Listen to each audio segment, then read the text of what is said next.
only 18%. So it really hasn't shifted much at that level.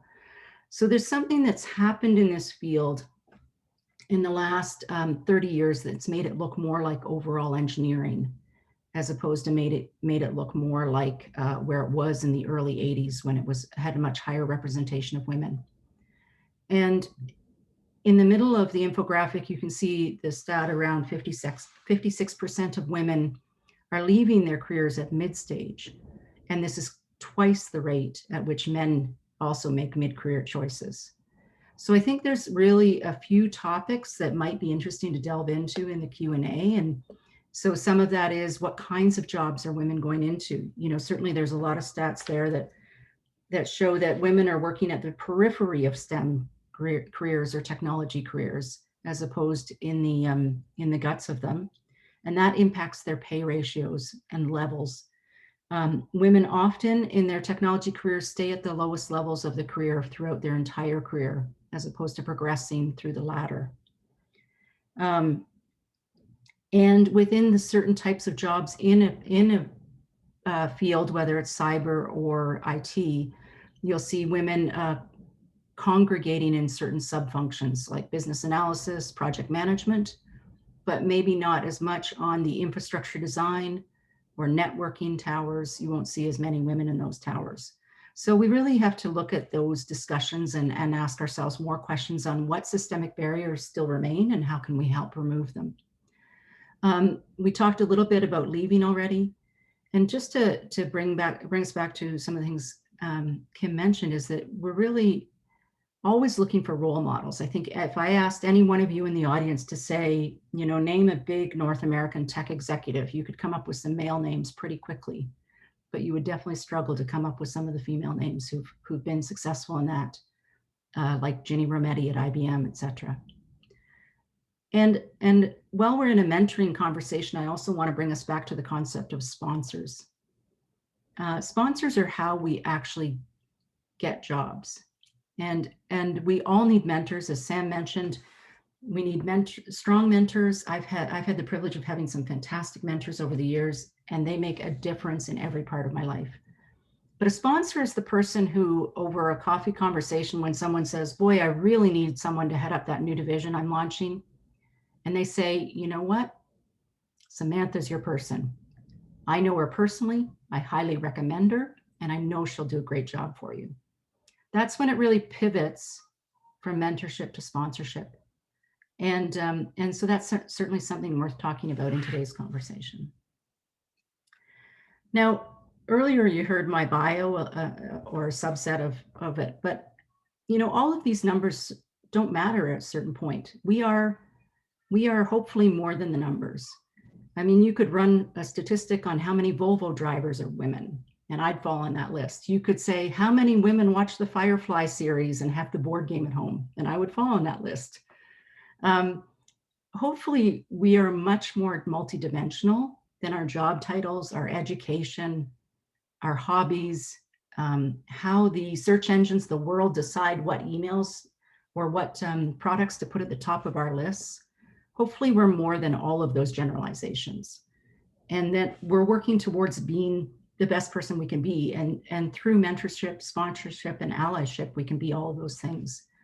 So I thought I'd just move into kind of a couple of tips here. And for those of you that don't recognize the song cover here, it's by Queen, and it was released in 1989 on one of their albums. So I'm definitely dating myself because I certainly remember when it was released.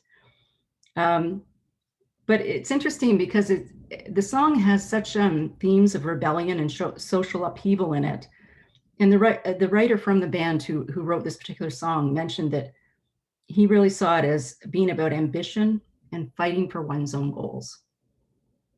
And in fact, at the time, it was so popular in all those concepts that it was adopted in South Africa as an anti-apartheid song. So, but I think it's really a relevant statement for all of us women who are working in these high demanding fields where we want to accomplish things and where it's not a bad thing to say that we are ambitious. That is a great word for women to use.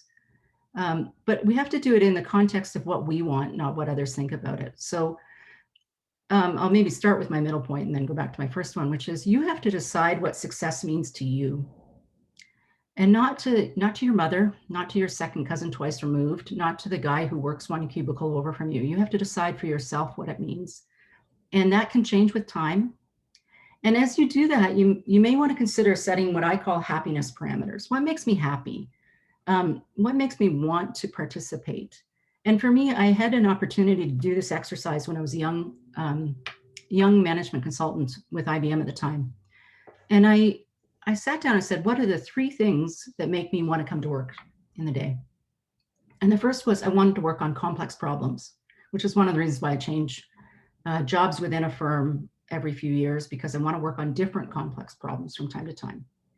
I want to work with people that I respect, people who are nice people, who are smart people, who I work well with. No one wants to come to a workplace where they don't get along with their colleagues. And I want to have a life, which is kind of a bit of a odd sentence, but I want to have a life. And so every time I've made career decisions on what do I want to do next or where do I want to go, I'm holding it up against those 3 bullets of saying, okay, will this role give me complex problems? Is it with really great people that I want to work with? And does it allow me to get a life? And I certainly do have one. I live in a village with my husband and my 2 teenagers. One's still in high school and one's moved out to university. And our cute little puppy dog that was around here 2 seconds ago, but has wandered off while I've been talking. So that's something to think about.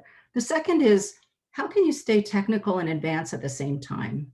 And often in companies, we do a really good job of promoting women into roles that, especially in mid-career, sound fantastic, but in fact derail them a little bit from technical subjects. And then 5 or 10 years later, when they're looking for a technical leader, you've been a bit removed from it and are no longer necessarily eligible. So it's really important to kind of marry those 2 things up. Ask around the firm where you work about what they consider to be the harder jobs and why they are. And I think most of us on this call will say they're not really any harder, they're just different. And tackle those. And then your resume will have those items in them when they come into play. And the third is, especially in today's world of social media and permanence on the internet, I think it's so important to speak and act as a leader in an authentic way at all times and all places. And that includes asking for what you want and being clear on what your goals are. And there are some super effective ways to do that. And we can talk about that in the Q&A if you want. So those are a couple of the things that I think if you are sitting with your mentor, or if you're a mentor with a mentoree, these make great conversation starters for your next meeting. And last, what I want to close with is just this concept. We're talking so much about equity, diversity, and inclusion these days. And it's so important to remember that all of these careers are for everybody. And if you're in a position where you can help someone else, where you can sponsor another person's name, where you can embrace, the concepts of inclusion for everyone, different perspectives, different backgrounds, different understandings, you need to do that. You need to support others and you need to be an ally, because we won't have made it if we leave half of the population behind, or friends, neighbors, schoolmates, etc., are disadvantaged through other systemic barriers that we might not be able to see because of our own perspectives. So I just encourage everyone to really work towards those goals. And with that, Kim, I put my information up here too. I'm always happy to take new connections on LinkedIn or have people reach out to me directly. I would ask if you do a LinkedIn one, please include a little note so I remember I met you on this call. Thank you very much. Over to you, Kim. That's wonderful, Sarah. I appreciate so much of what you said, and I love the want it all. I think I was on my first. I have 3 daughters. I was pregnant on my first child, and I can remember being with my colleagues at the time I was working, and using your word of ambition and feeling very proud of it, and trying to figure out how I was on a good path, and now I'm going to introduce children into the mix. And I always think one of the best pieces of advice I did receive was, you can have it all. It just might be at different times. And that always stuck with me. So I didn't feel like I was actually giving up anything. So thank you for that. So with that, please join me, everyone, in thanking both Samantha and Sarah for their presentations. I think they were certainly resonated a lot with me, and I'm sure resonated with everyone on this webinar. So thank you very much. Now I'm going to open the floor to questions. So feel free. I shared some instructions on how to do that at the beginning, so we will certainly get going here. So I'm just looking at the chat function now to see what we have. Let me see here. Okay, so I have some comments coming in. Not really any questions yet, so I encourage the audience to get going. I noticed, Kim, one of the comments is on our children, and a great point. I've encouraged both my kids, or both my kids seem to be headed to an engineering path. My daughter is in second year engineering physics at McMaster, so big shout out to the team down there. And my son has applied to mechatronics at a number of universities for this coming fall. So I think, you know, sometimes people say to me, like, how did that work, especially with your daughter? A lot of folks have a question about how do we encourage our daughters in these fields? Obviously, both my husband and I are engineers. My father's an engineer, my uncle's an engineer. My grandfather was an engineer, my cousin's an engineer. I think you're getting a pattern on where their genetics might have been set up for. But in addition to the math and science, actually, one of the things we encouraged our daughter to do the most, and my husband was most influential in this, was really embrace an outdoor lifestyle. She registered with the Scouts instead of with the Girl Guides. And as you know, in Canada, Scouts is a co-ed community group. And that gave her the opportunity to go into the backcountry, be self-sufficient. Unfortunately, with the demographics, it also gave her an opportunity to understand that you could be 10% of the population in a group and still be elected leader of your troop. I think that really built a level of, you know, we live in Canada and we have access to so many lakes, and rivers, and outdoor opportunities. It just gave her a great opportunity to be independent and to build some skills that complement her math and science skills. Yeah, I think that's a fabulous comment, Sarah. My daughter, my oldest daughter, has been involved with the Duke of Edinburgh, and the same thing. It's kind of getting out, being self-sufficient. That leadership sports has played a huge part in terms of women in leadership. So, yeah, very, very good point. I have one question come in, Sarah. Probably, I think building on perhaps what you commented on around, I think the 17%, then moving to, or the low 17 to 18% in women participation in your field. And the question is, why do you think that there's been a decline in female computing engineers from 1985 to now? Are you able to comment on that? Yeah, I think I certainly have. Certainly when I was at IBM, I joined IBM in 96 after I spent about 7 years with Union Gas building pipelines. And so for me, it was a new field. I was brought in to do management consulting. I hadn't really considered the world of IT before I attended there. I really had been focused on a, you know, pickup truck and welding kind of world. And so I noticed a lot of my mentors in the early days were women, very senior women. And when I asked them about their backgrounds, they had taken pure math and they'd been heavily recruited by the big traditional firms like IBM out of math careers into these IT fields. This is, again, completely my opinion, but I think that as we moved through the 80s and 90s into the PC world and the you know, the emergence of new, smaller boutique firms with a different mentality towards diversity, that we got into a television and media kind of thing that just portrayed a lot of successful men and a different style of company. We started getting that perception of cubicles, the perception that we weren't helping the world. Dilbert, you know, none of these are fantastic role models compared to, even in 1996, IBM had a GBLT committee. It had a women's committee. It measured actively number of women leaders around the world, number of working mothers. They were, you know, some of those firms were very much ahead of their time in that time frame. But so I think really we have to portray these roles as something this is really super dynamic stuff. And we see it also in the startup firms around the world that our startup economy in Canada uh, does show a preference for all male enterprises in entrepreneurship programs. And as a result, all the incubators and development programs are absolutely accelerating their work around developing more women role models and articulating programs and funding that attracts women. So we have work to do, but I think we just fell through a dip there where the industry changed rapidly and there was a large, between the media and television and everything, where it just wasn't being very well profiled. Yeah, we need the women in the position so we can see to believe. Yeah, for sure. Samantha, I'm going to ask you this one.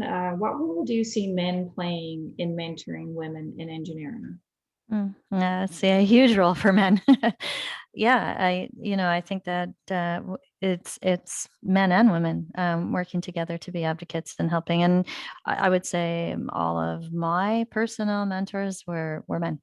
So, and I learned a lot from them. And I think it was a two-way street. Like we learned from each other. And if I go back 20, 25-ish years when I first started my career in mining, I can recall the president of Inco at the time. He gave me, 10 minutes, hey, Sam, how are you? Come into my office. I just want to talk to you. And it wasn't mentoring. It wasn't a mentoring session as I look back at it today. However, he did ask me, just those open-ended questions. What do you want to do with your life? Like, where do you see yourself going?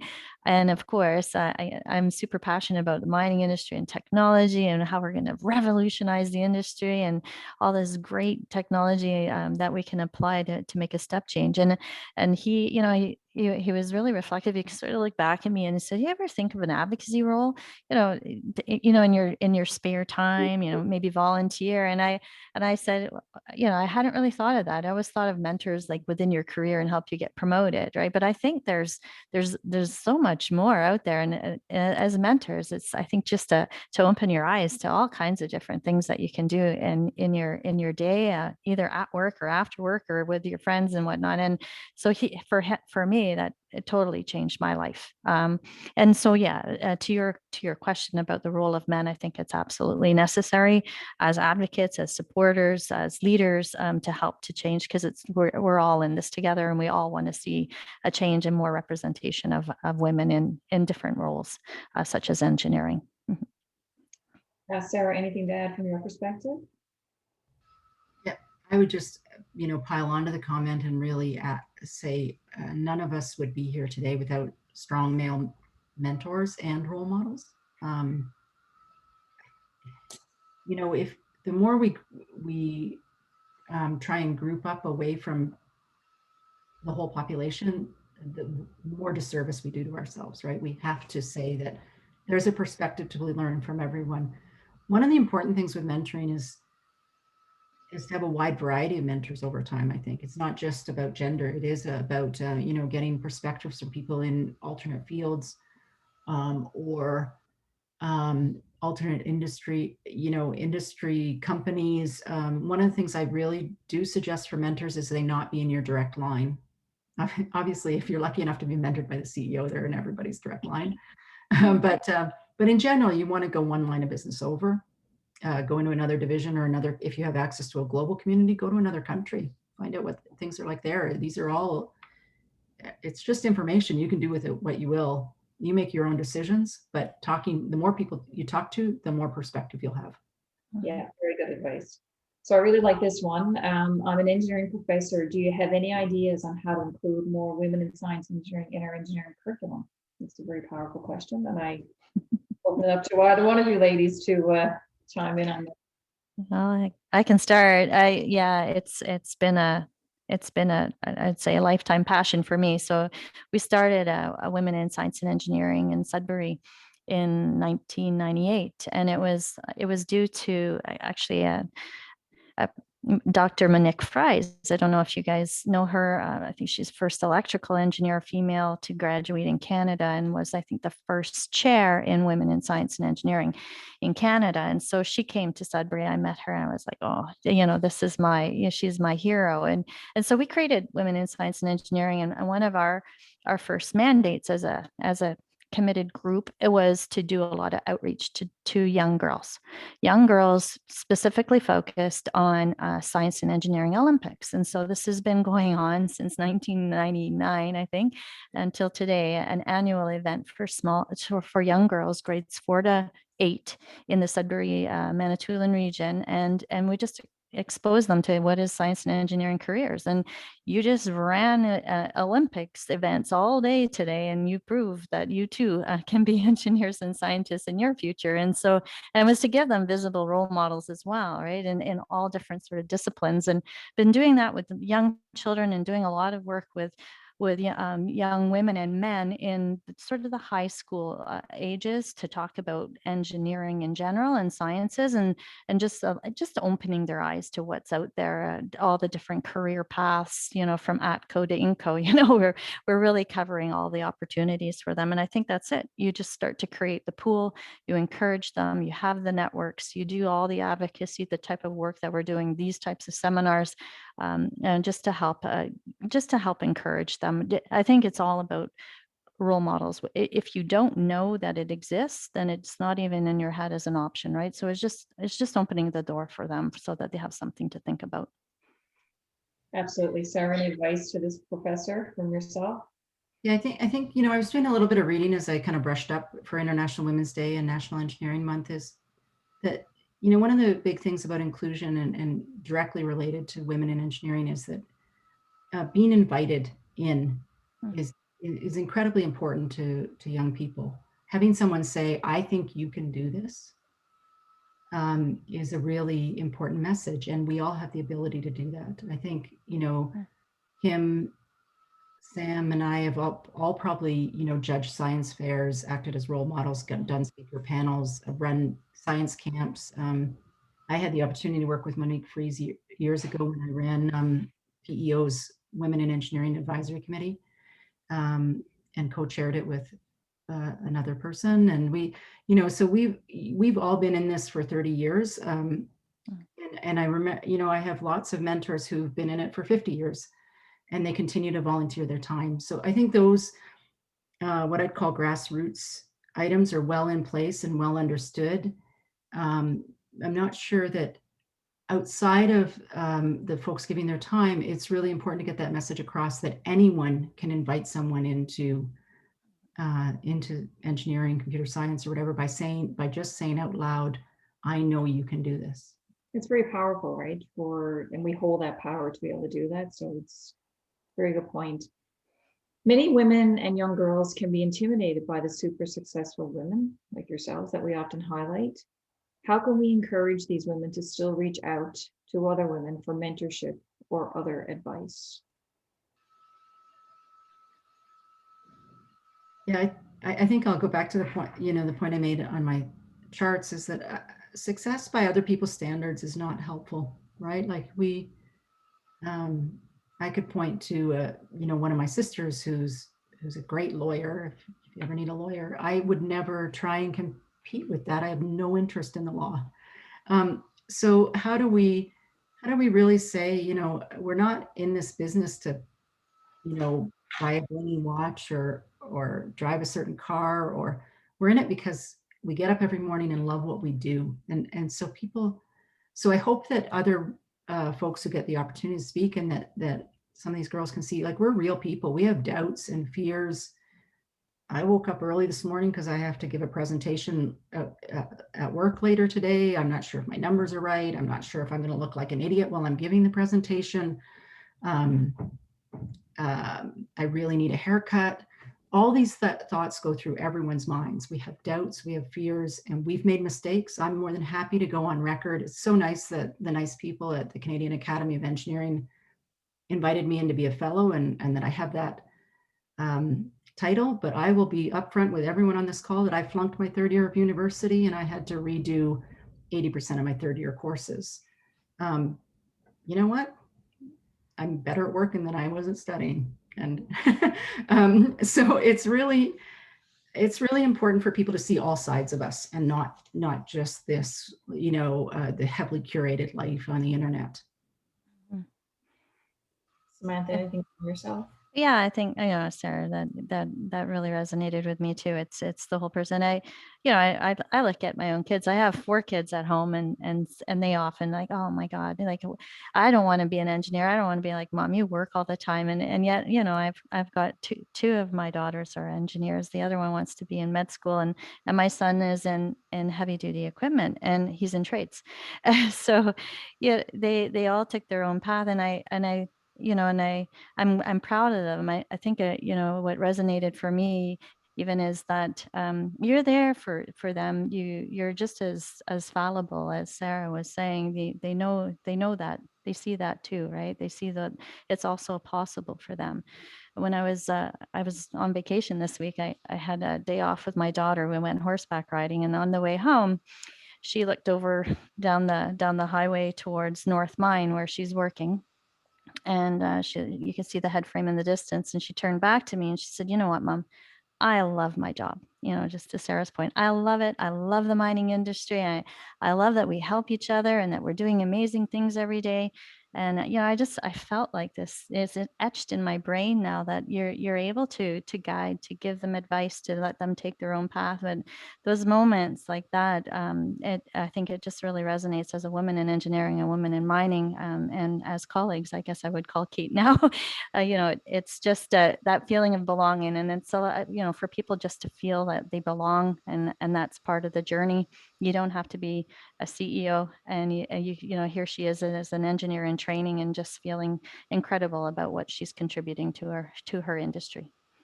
That's awesome. So this comment is, I agree with Samantha's comments about being thankful for times when you are pushed out of your comfort zone. I think learning from failure is also great. Can Sarah and Samantha each talk about moving through failure? Well, sure, I can start, because I referenced a recent failure 32 years ago when I failed. And from that particular failure, I actually became a really good project manager, because one of my challenges in 3rd year, I mean, this is going to sound like a backward self-compliment, but I don't learn through,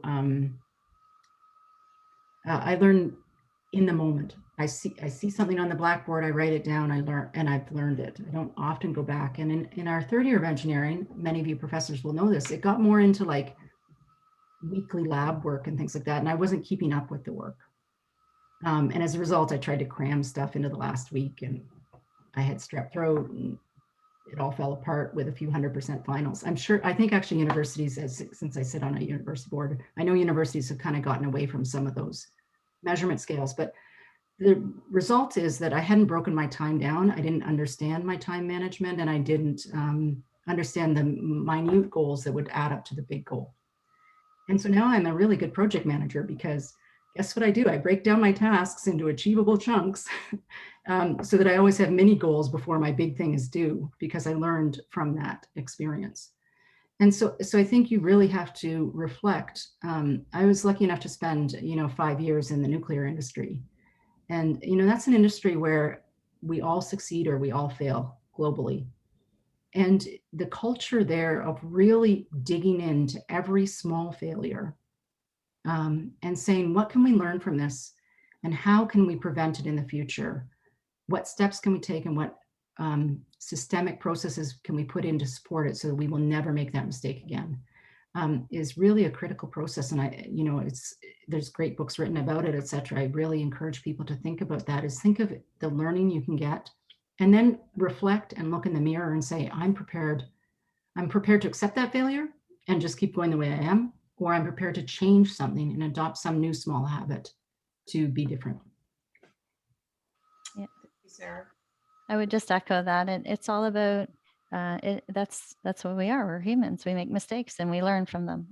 So we've all had our failures. I mean, I think the first big mistake I made at work. I was doing numerical modeling. I had put the wrong assumptions into the model. I had sent the results to the mine, and I got pointed out from somebody quite senior that I had made this gross error. And it, so my boss came in, wanted to talk about mentor. I mean, this guy, he just, Sam, settle down. Rerun the results. Don't worry. I spend a day crying in the bathroom and feeling sorry for yourself, but you just own it. It's like, okay, well, I made a mistake. Sorry, I'll rerun it and we'll do it again. And I do remember an HR person that we had in our company, Linda Padfield.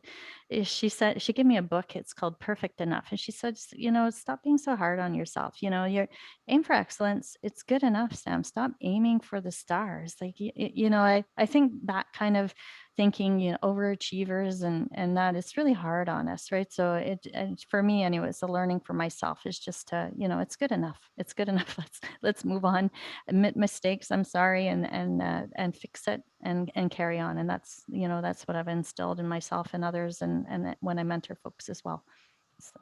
I always find I have to anchor myself. Am I okay where I am today? Well, then all those things, good, bad, and different life, professional experiences, okay, it all helped me, but today is good. So I just move on. Yeah, no, great advice.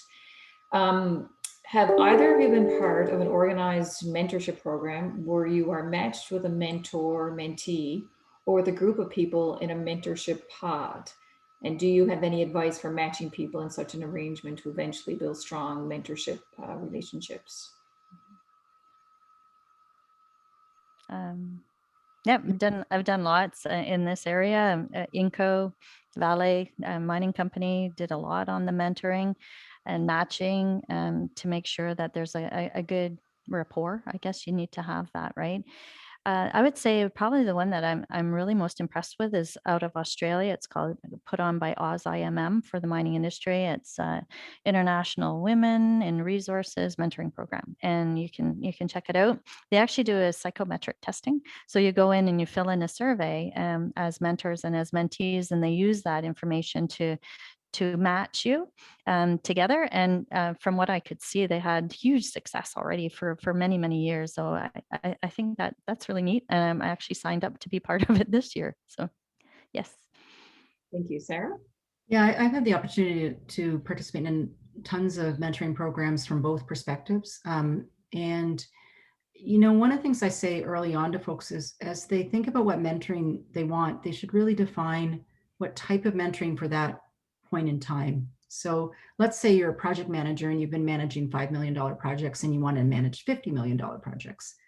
You might get a mentor to help you through your first $50 million project. In which case it would be a very specific mentoring engagement, like there'd be a start and an end and a very clear objective. And similarly, if you said, I really want to switch companies, or I really want to move up a level, you could partner up with a mentor with that goal in mind. And then other times you want a lifelong mentor, a calling card of, and I support, easily half a dozen folks in this role where I might not talk to them for 3 years, and then I get a 4 p.m. email. It says need to talk tonight, and we get on the phone tonight and we talk through whatever's new, and work through a particular item on a particular day. So much of the matching is determining what's the goal, why, and if there's no goal, that's perfectly fine. If there is a goal, though, it's good to be crisp on what it is. Definitely the group mentoring I have participated in, it was very difficult to get a group goal. And so it, just again, for the facilitators of these programs, none of these programs, I think that's the last point I'll leave you with, Kim, is that none of these programs exist without systemic support. As Sam mentioned, they need an algorithm or a person doing the matching. They need people to check in on the mentoring relationship. There has to be a systemic process underpinning it all for it to be truly successful. Otherwise, it's all based on individual best efforts, and the individual gets busy, and then commitments get dropped, etc. And I think that's not ideal. No, I couldn't agree more, Sarah. So not a mentoring related question, but one that I know I often get asked, and I must admit, I think my response has evolved over the last 20 odd years. So the question is, do you think the major companies should be required to have 50-50 males, females on boards? So I guess a question really focused on targets. Shell's new CEO has said that he would make it 50-50. I guess any thoughts you'd like to share on that? Yeah, I'm currently taking my ICD course, which, you know, in Canada is one of the designations you might take if you wanted to participate in boards. And, you know, it's important to remind everybody that the qualifications in Canada required to be on a board is that you be over 18 years of age. So I would suggest that, you know, in terms of, you know, finding higher percentages of women, I think it's highly possible, and that people should work. You know, whether we like targets or don't like targets is not really the question. The question is, do we live in a world where half the population is women? And the answer to that is yes. The current target, as you know, set by Catalyst and the Toronto Stock Exchange is 30 by 30. And I think the US stats that I saw most recently in a Deloitte report showed that in the Fortune 500 in the US, the top 100 of the Fortune 500 are in fact at 50-50. And many of them, as you would imagine, are consumer-based companies, and they're aware of the fact that women control 80% of the household spend, and therefore they're putting their board where their customers are.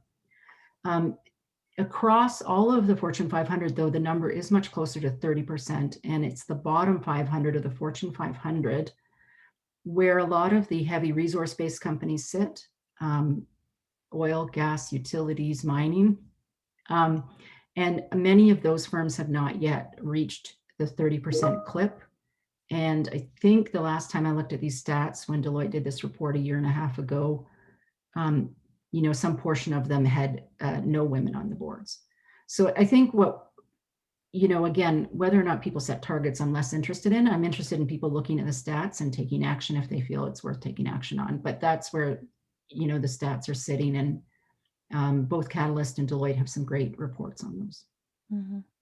It's an interesting question. It came up. I was just attending PDAC, Professional Developers Associate, Prospectors and Developers Association of Canada, and there was a diversity and inclusion conversation going on, and somebody brought up quotas, and so I had asked, you know, what is the feeling on the quotas with the mining companies? A lot of mining companies are putting quotas out on how many women they will have in their organization by 2030. And so, yeah, so, you know, I'm a little on the fence on this. I think if you have two ideal candidates and one's a male, one's female, I mean, and you're looking to increase your representation, then it's an opportunity to do that. I would say we're not trying to lower the bar, though, right? We're not trying to improve our representation of women by bringing in less qualified candidates. And I think that's where you can get into you know, a real unfair, a real backlash, actually. And I wouldn't be a proponent to that at all. You know, we have to do something.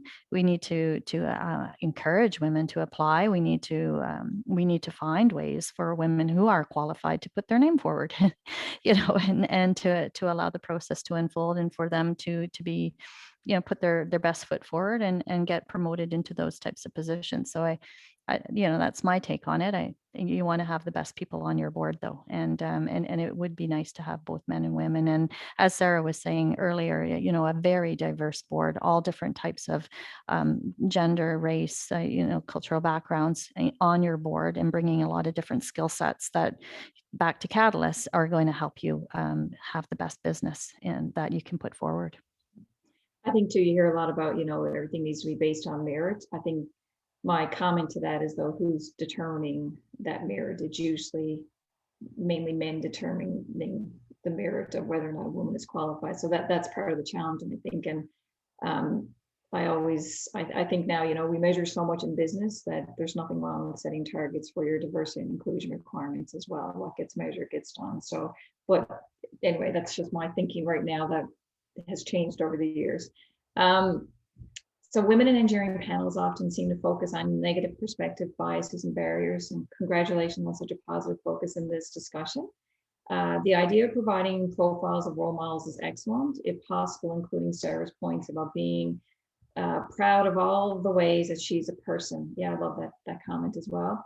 My female students, 50% of the class, still ask, how can we have a career and family? Are most companies supportive of these concerns from your experience? So this always gets asked.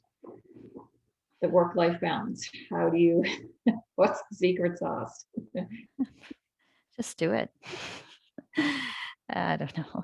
I have 4 kids. Yeah, I don't know. I guess you know, you just make it happen. You figure out between yourself and your spouse and your family that you have around, or other people that you can bring in to help support you, and you figure it out. I don't know. That's my simplistic view. I've yeah, I've seen a lot of other women and around me, you know, running mines, working shift work. They just find a way to do it. I think some of the challenges, maybe in some of the remote fly in, fly out, that type of stuff with the mining industry is a lot more challenging. I've never had to deal with that, and so I can't comment on how you would make that happen. You just need to have a really great support network. And I know a friend who was living in Thompson, Manitoba. She was, you know, even the daycare didn't open early enough so that she could drop her kids off, get to work in time for the morning lineup. And so there are some of those types of challenges, and just advocating with that childcare service. They changed the times, and you know, so it's some of that. You use your influence and opportunity to help to get the support you need.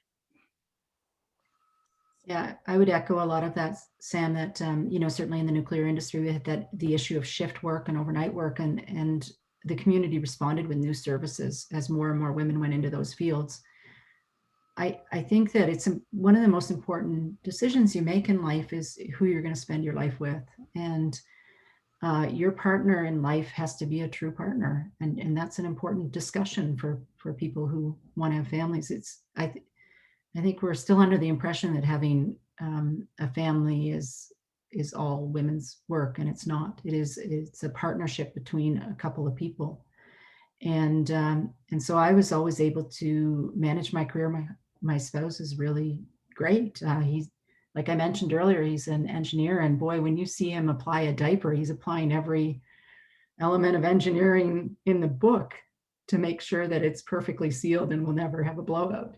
And quite frankly, he's better at it. And he took parental leave, extended parental leaves of absence while I worked. And you know, I think that those are concepts that young couples should discuss and discuss early before they head into these things. But yeah, I think it really comes down to being open and honest and aware. I will tell a little story that when my kids were about 3 and 5, and I was looking for the next job, I actually went on a program around where I worked at the time. I went and saw 10 people, and I said, look, I'm looking for my next role. It goes back to the point. I says, tell me what you guys really consider to be the critical work in this company. And because I want to be positioning myself for, you know, 10 years in the future. And so almost everybody had the same advice about, you know, it would really help to be in outsourcing, and particularly accounts with a mainframe. Some of you on the call may not recall what those were, but there were they were considered the hard part of computers. So then I was also in those meetings, though, saying out loud, I think that because I have a 3-year-old and a 5-year-old at home, that you think that I won't get on an airplane. And I want to just dispel that myth. I just want to say that I'm prepared to fly 2 nights a week, because I already entertain clients 1 night a week, and I already sit on some committees another night a week, and I'm certainly not home those 2 nights. So nothing would change in our lifestyle. By the time I said that to, you know, the 6th or 7th person, I had an interview in Montreal the next morning, and I was posted to one of the largest accounts in the country on a schedule where I worked from my home office Monday and Tuesday. I flew Wednesday mornings. I flew home Friday nights, and it worked out. So I really think the idea of balancing work and family it's just a conversation. And I had some support systems. I did have, if I had gotten snowed in or something had happened, I had both my spouse and other support systems. And yet, you know, quality time. And of course, at that age, we could knock on the door right here, ask the 18-year-old, and he would say he has no recollection of that time of his life anyways, because he was the 3-year-old. So I think there's so many things possible. And it's just eyes wide open and careful planning and thinking it through and talking to the other person in your life. Awesome. I'm just going through some of the comments here. A number of them are commenting on how do we attract more women into particular disciplines in engineering, be it, computer. We'll just use that as an example. Should we be focusing on, and this is something actually I've struggled with my own daughter, actually, who is contemplating engineering, is trying to focus more on the social implications of what they may see. I'm just thinking of you, Sarah. They may say, Mom, I don't want to do that. But how then? I know I've tried to be creative in terms of, well, don't look at what I'm doing today. Look at what you can do to support society. And not that I feel like I'm not, but if she believes I'm not. I'm just curious if you guys have any comments on that in terms of, tying the discipline of what's been chosen in the engineering field to actually, because I think a lot of us believe, whether it's real or not, that the next generation coming behind us really wants to see those tangible results of whether it's, climate change impact, more sustainability, helping get clean water to communities, things like that. I'm just curious if you have any perspective on that. Yeah, I'll maybe give a quick shout out to all the universities. I think they've done an excellent job in their marketing materials and their outreach materials. I think that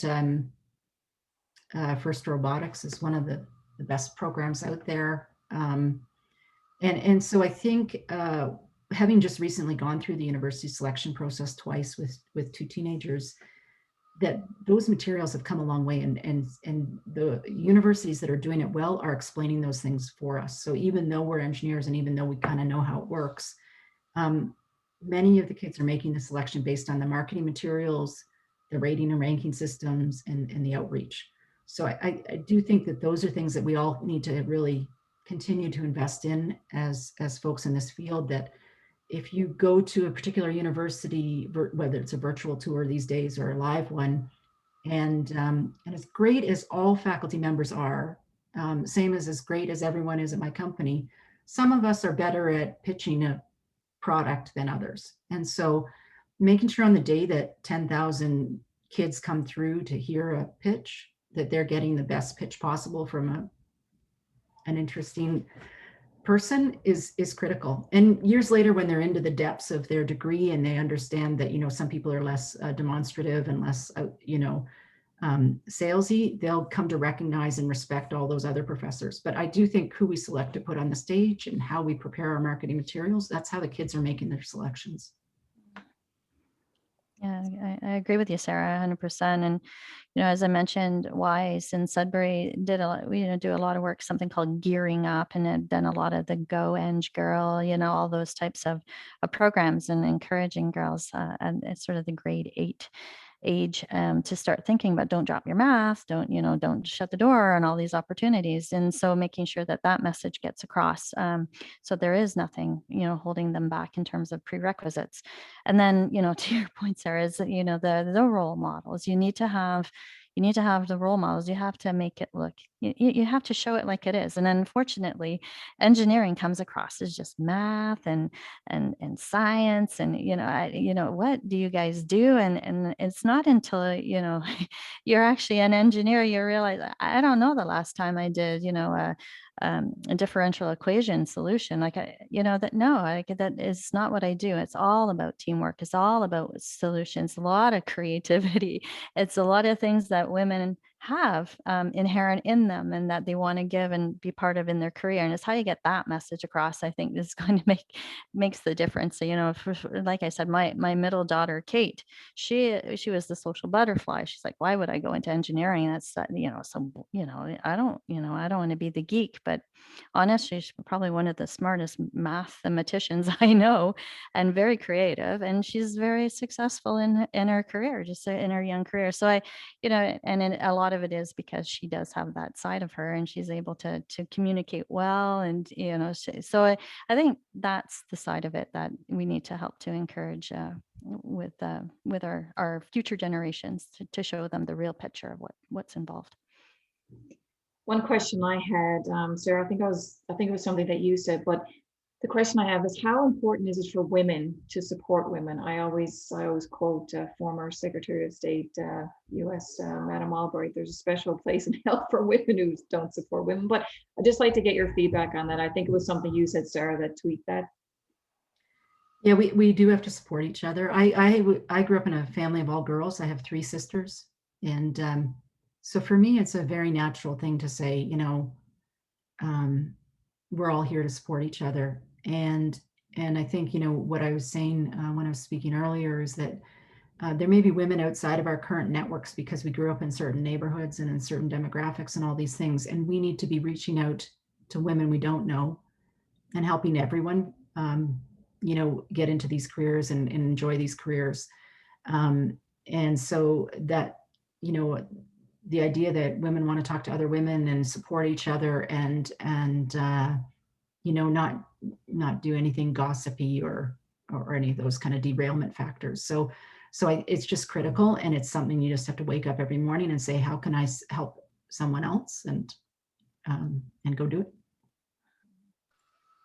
Yeah, I'd agree with that. I think it is important. And you know, particularly, like I said, in an industry like mining where you have so few people, so few women, other women, and you feel very isolated and alone. And you know, and men don't mean that. You know, I know the first time you walk out and you see you're the only woman and you feel very isolated and alone. And I tell you, like 20 years later, and you walk out and you still know you're the only woman, but it's your family. You're like looking around, it's your other family now. You're used to it. And I think it's just getting over that hump. And then it does, you don't even see it anymore. You don't even notice that you're, you know, the only female maybe on the crew that's going on that day. It's yeah, I think that, and you know, I just think that's just part of the whole evolution as you go through your career anyway. That but having that support network to fall back on, I think is really important.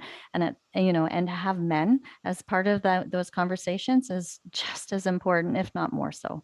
You know, just all the you know, like I said, one of my very first boss, when I was crying in the bathroom that day, and the one who was very, very helpful, he said, you know, you're pretty intimidating, you know. And I said, really? He said, yeah. And I'm not, I'm a different generation. Every female I grew up with was working, you stayed home. Like, so I don't know how to interact with you, or so he was having a struggle. And so it really, like, it allowed me to really sit in a man's shoes and understand his perspective as well. And I think that was really helpful for me early in my career as well. And I think, you know, if there are any men on this call, it's, you know, so important for you to dialogue with women to help, you know, whether it's your daughters, your friends, your sister, whoever, to have those open conversations and see how you can help and share your perspectives as equally as she is sharing with you.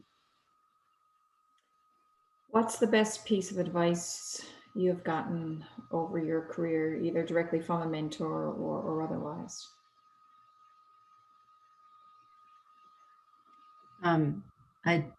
I tend to throw a little sarcasm into comments. You might have noticed that once or twice today. And the best advice was, you know, don't be flip. You know, your client's paying you a lot of money to be here today, and so try not to be quite so sarcastic. And so I do try and monitor for that. So I think that's one of the best pieces. And the other one was what I said earlier. It's the word ambition is not a negative word for women. And it was a male mentor who said that to me. He said, Sarah, I'm here to tell you it's okay to say out loud that you're ambitious. It's not a bad word. And that was refreshing for me. Great advice. Samantha?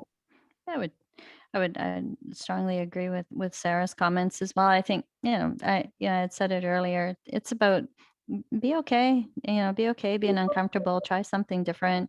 And really just instead of just standing in the stands and you know, commenting, like get on the field, like do something, be an influencer, because you'll be super surprised at how much influence you can have on an industry or on society by just bringing your voice forward.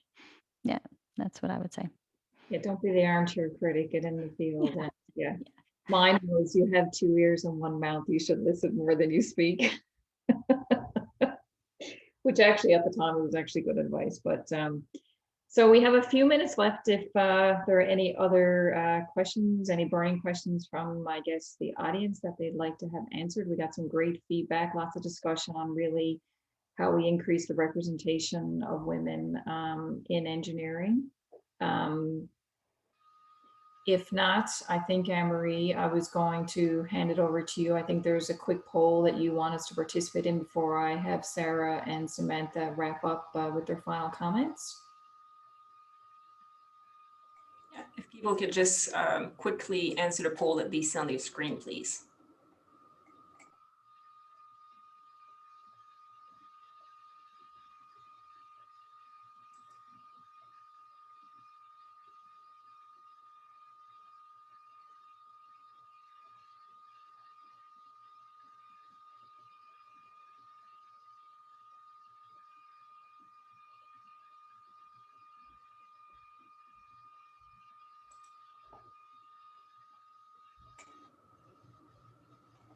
Thank you very much. Thanks, Anne-Marie. So with that, I am going to ask Samantha to, unless Anne-Marie, did you have anything else with this poll you wanted to share? No, that's it. Thanks. Okay, thank you. I'd like to ask Samantha to, I guess, provide us with some concluding remarks. Okay, sure. I, just wanted to thank everyone for being here and for allowing us an opportunity to share some insights and personal growth and learning over my own personal experiences. And thanks for being open to that. It's I don't think it's really rocket science. I just think that there is a really good opportunity for us to work together, to help each other, to listen, to be curious, to be there for people, and just to encourage. I think that that Queen song that you talked about, Sarah, I want it all. You can do it, and with just a little bit of encouragement is sometimes it's all it takes, right? It's just to say, yeah, you can do it. You can do it, whatever you want. When I was little, it's what my mom said to me, do whatever you want, do what makes you happy, to your point. And to always, check in with yourself and make sure, am I happy? Is this really what I want to do? Is there something in my career I want to change? Or is there something that I can get involved in as a volunteer that's just gonna to fulfill me in ways that I can't even think of right now? And it's really up to you, to pick up the phone or to email or link in with somebody and just reach out and say, do you mind? I just want to pick your brain. And to, to Sarah's point earlier, I think it's really important that you don't necessarily have to stay with one person in your business and your field for mentoring advice. There's all kinds of people out there, and nobody is going to say no, unless they're really, really busy. People really want to truly help each other to be successful in life. And so good luck to all of you. And if any of you want to link in with me, I'm more than happy. I can share with you perspective from the mining industry if you're interested. And as Kim says, I have 2 ears. I'm very good at listening, and I'd very much welcome the chance to get to know you. Thanks. Samantha. Sarah? Yeah, thanks very much. I think it's been a great discussion today. I enjoyed learning so much from both yourself, Kim, and Sam. So I feel, like I've learned something here today as well. And I do think that, yeah, it's just so important to focus on yourself. And our work is our work, but there's so much more to our lives than our work. And I've always been a bit of a joiner. I've sat on a lot of committees and not-for-profit boards over the years, including theater boards. When I was young, I had a real passion for the theater, and I feel, obviously I'm not qualified to act, but I feel qualified to help them run a small business.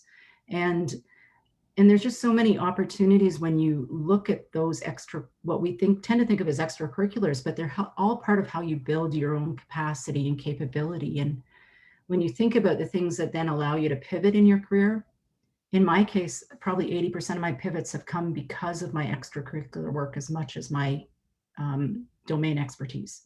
I either knew someone in another company, or I had a new perspective on finances, for instance. Volunteer board work is exceptional for helping develop your finance skills. And so therefore I was able to make some changes. And so I would just encourage people to be their whole person, not just their work person. And again, pick things you're passionate about Don't go on a volunteer board because you were told you needed a tick box. Go on a volunteer board because you care about the topic. And do some volunteer work at the front lines. I've been a literacy tutor in my time. I've been a junior achievement advisor. I've been, frontline talking to real people, and all that helps you get that whole view of yourself so that you're more self-aware of what you want and don't want as you progress through the rest of your life. So Well, I'll just leave it there. Be your whole self. I feel honored to have gotten to know you both a little bit better. Obviously, I didn't know you before today. I so appreciate your authenticity, your very honest view and stories and advice. And I hope all of you who joined today took something away. It's been a pleasure. On behalf of the Academy, I want to thank both of you for your time and thank everyone for joining us today. And hopefully we'll have another opportunity to continue this very important conversation and see more amazing women move into the field of engineering. So thank you, everyone, and appreciate the opportunity, and have a great day. Thank you. Thanks, Kim. Thanks, Sarah. Bye.